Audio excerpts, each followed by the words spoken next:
Well, what a thrilling 90 minutes that was as Australia played out a 1-1 draw with Denmark. Now, good friend of ESPN FC, Jon Champion, called the game for ITV. John, one thing is certain after that match, Australians are temporarily fans of the VAR. And so they should be. I think it's 50-50 now, isn't it? They've had one bad experience and one positive one. I thought it was slightly generous to them today, but having reflected on it a little more, I think if that incident had happened in the Champions League or the Premier League, probably at the end of it, there would have been a penalty awarded. So I'm pretty comfortable with that. And I certainly think that 1-1 was the very least that Australia deserved from the game. I thought they played well. And I thought if either side actually had a stronger claim to have won the game, it probably was Australia at the end by dint of their second half display. I thought Matthew Leckie caught the eye. I thought Nabbout did very well until his sad shoulder injury, which presumably means the end of his World Cup.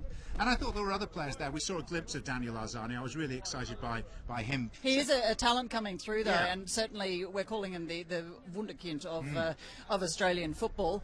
Do you think there is potentially a move to Europe on the cards for him after this Cup? I would have thought so. I mean, I don't think you could fail but take notice of just the sheer self-confidence of a 19-year-old coming onto the pitch on the broadest stage of all. So I would have thought so. I mean, people have made the comparison with Harry Kewell, who played in a similar position, and he was the last Australian to really come and make a big splash as a youngster in England. I could see Arzani doing the same somewhere in Europe.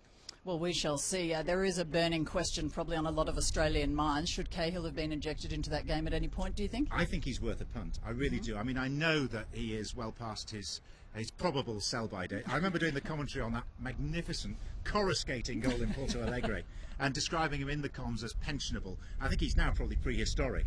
But at the same time, I do think he may still have a key role to play against Peru in the last game. He might only be on the pitch for 2 minutes, but he is the sort of player that can produce a match-turning moment. Indeed, and we would love that goal from open play. I'm also in awe of your vocabulary, John. What can you use it for to describe Denmark's performance? They'd be disappointed, I think. Yeah, I thought Denmark faded from the game in sort of inverse proportion to the way that Australia grew into it. Denmark faded from it, and I think they will go away from this disappointed. They were the ones showing urgency in the last few minutes. They obviously were desperate to win this game because they've still got a big task ahead of them, whereas I think Peru are beatable for Australia, and anything is possible in this group now.